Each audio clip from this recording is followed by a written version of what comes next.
No, I don't think any hands were overplayed. I think one of the things that I noticed this year was the teams.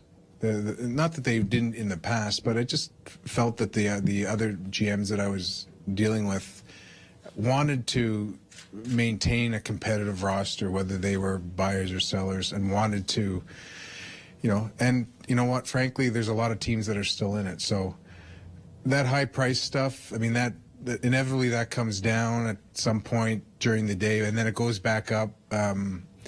But I think it was the tightness of the standings. There's a lot of teams that have gone on some runs lately and that have climbed back into it, and even the teams that maybe were true sellers. You've got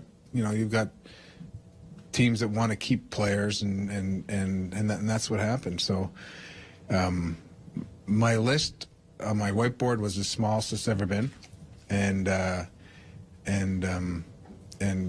mean, that's a testament to the I think it's to the player supply pool, and to the tightness of their aces. Just to follow up, compared to other years, did prices not come down the way they maybe have in the past at the last minute, or was it similar to past years? I didn't notice a dip anytime during the day.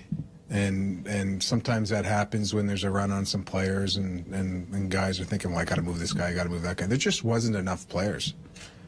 And I think you've seen over time that teams are locking up players.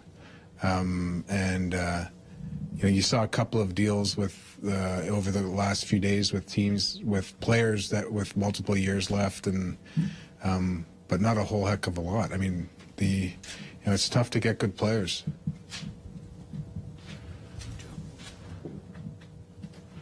Hey, Peter. Any other deals that you were really close on over the last week or so that didn't end up getting made, and were there anybody that you saw over the last week or so that kind of quote unquote got away? Deals that are players that you had targeted that deal was made beforehand or went in another direction, whatever. There was one deal that we had been working on for about 2 weeks. That didn't come to fruition, and he wasn't dealt.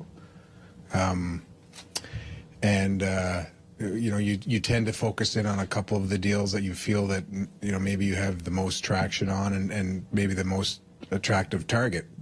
And there was one deal like that, and it didn't happen.